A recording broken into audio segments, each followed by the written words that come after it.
Selamat pagi anak-anak. Pagi ini Mem mau menjelaskan materi tentang jurnal penutup.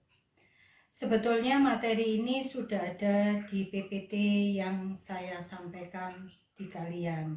Tapi biar lebih jelas lagi, maka Mem akan menjelaskannya di papan tulis ini. Ayo kita lihat.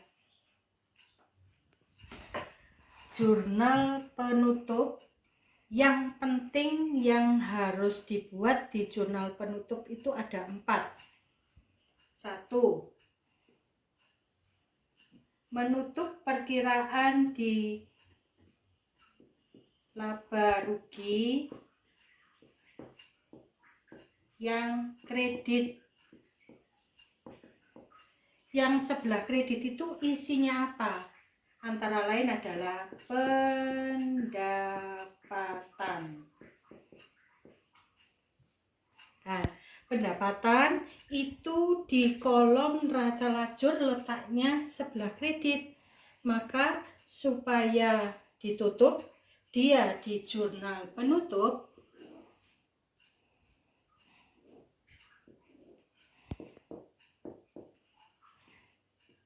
harus diletakkan debit. Jadi jurnalnya seperti ini.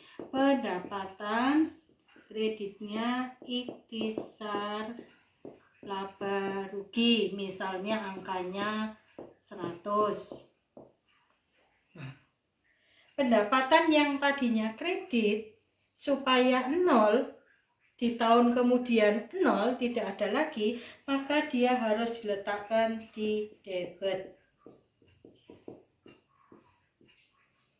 Sehingga jurnal penutupnya pendapatan debit, kreditnya ikhtisar laba rugi. Apa saja yang ada di sebelah kredit? Jadi misalnya di sebelah kredit itu ada beberapa perkiraan, ada pendapatan usaha, ada pendapatan bunga, atau ada penjualan, ada potongan pembelian, atau apapun yang sebelah kredit, maka supaya 0, maka dia harus diletakkan sebelah debit. Perkiraan tandingannya atau sebelah kreditnya apa adalah ikhtisar laba rugi. Misalnya seperti ini.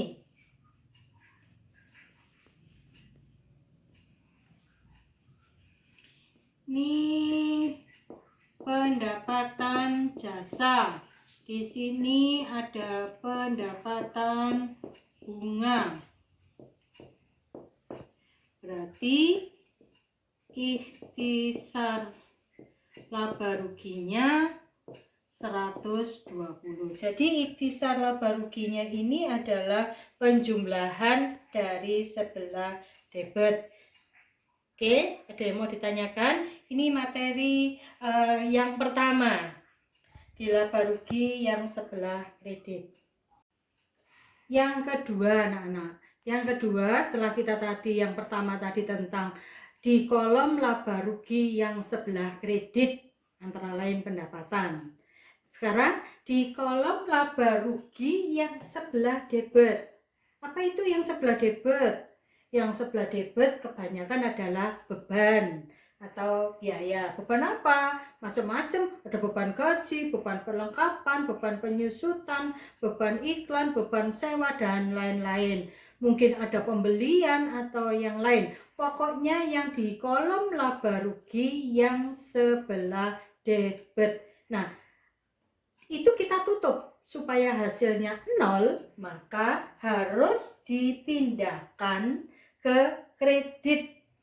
Dipindahkan ke kredit. Jadi misalnya ini ada beban sewa, beban gaji, beban perlengkapan yang tadinya di neraca lajur kolom laba rugi itu debit, sekarang kita pindahkan ke sebelah kredit. Misalnya ini 200, ini 300, ini 100. Nah, debitnya apa? Debitnya namanya ikhtisar laba rugi. Ini jumlahnya 600, ya kita tulis 600. Nah, jadi saya ulangi lagi, yang tadinya di debit beban ini dipindahkan ke kredit. Nah, pindah ke kredit semua ya. Oke, itu yang kedua. Oke, yang pertama tadi tentang menutup perkiraan di laba rugi yang sebelah kredit. Yang kedua, menutup perkiraan di laba rugi yang sebelah debit. Sudah kan kalian paham yang dua? Nah, sekarang kita masuk yang ketiga. Yang ketiga itu tentang saldo laba atau rugi. Nah, perusahaan itu pada saat itu dia mengalami memperoleh laba atau dia mengalami kerugian. Biasanya itu di sini loh anak-anak. Kan kita kalau membuat neraca lajur misalnya kan jumlahnya ini jumlah ya, jumlahnya ini jumlahnya laba rugi sebelah kredit misalnya 1.200, sebelah debitnya 1.000, kan kita samakan. Nah, berarti ada selisihnya berapa? 200. Nah, inilah yang dinamakan laba, gitu kan? Biasanya kita mengerjakan yang gitu. Berarti laba, artinya sebelah kreditnya itu terlalu banyak, itu tempatnya pendapatan. Debitnya tempatnya beban, pendapatannya 1.200, bebannya 1.000. Berarti kita untung, laba 200. Ya, ini laba. Nah, laba itu adalah perkiraan atau laba itu adalah keuntungan yang akan menambah modal awal pemilik, akan menambah modalnya pemilik. Maka jurnal penutupnya adalah, nih kita lihat di sini. Modalnya bertambah. Modal bertambah itu kredit. Terus debitnya apa? Ikhtisar laba rugi. Jadi saya ulangi, karena ini laba, maka laba itu menambah modal. Maka modal itu bertambah letaknya kredit. Modalnya kredit, debitnya ikhtisar laba rugi. Bagaimana kalau rugi? Nah, sekarang kita coba. Oke, sekarang bagaimana kalau rugi? Ya, kalau perusahaan itu rugi. Oke, berarti kalau rugi itu pendapatannya lebih sedikit. Contoh, pendapatannya 1.500, bebannya 2.000. Berarti kita akan samakan. Selisihnya ini 500 supaya sama 2.000. Nah, ini dalam keadaan rugi. Besar bebannya daripada pendapatannya, besar debitnya daripada kreditnya, rugi ya. Nah, kalau rugi berarti mengurangi modal. Kalau tadi modal bertambah itu kredit, nah sekarang modal berkurang itu debit. Berarti modalnya berkurang 500. Jadi ini dipindahkan ke sini. Kreditnya apa? Ikhtisar laba rugi. Ya, jadi kalau tadi laba modalnya sebelah kredit, ikhtisarnya debit. Sekarang kalau rugi modalnya debit, ikhtisarnya kredit. Oke, kurang satu lagi.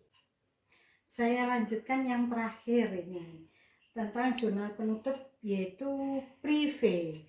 Privé itu adalah pengambilan pribadi pemilik, gitu kan. Nah, dia itu mengurangi modal. Maka karena itu sudah diambil di tahun kemarin, supaya tidak ada lagi di tahun berikutnya, maka harus ditutup juga. Nah, privé jurnal penutupnya karena modalnya berkurang, ini pengaruhnya ke modal ya. Modalnya berkurang. Modal berkurang itu sebelah debit. Berarti modal debit, privénya kredit. Misalnya angkanya 200. Oke, jadi saya ulangi lagi, jurnal penutup itu ada 4 yang perlu dibuat. Yang pertama, yang masuk di kolom sebelah kredit di laba rugi, yaitu pendapatan, penjualan, retur pembelian, potongan pembelian, dan lain-lain. Yang kedua, yang di kolom laba rugi sebelah debit, apa saja? Bisa beban, bisa pembelian, bisa retu penjualan, potongan penjualan. Nah, sebelah debit maka itu juga harus ditutup. Yang ketiga tentang saldo laba atau rugi. Jadi perusahaan itu mengalami laba atau rugi, itu juga ditutup, nanti pengaruhnya ke modal. Yang terakhir adalah prive. Itu ya materi MEM kali ini tentang jurnal penutup. Semoga apa yang sudah saya jelaskan lebih memberikan penjelasan secara lengkap pada kalian selain dari materi di PPT. Oke, terima kasih.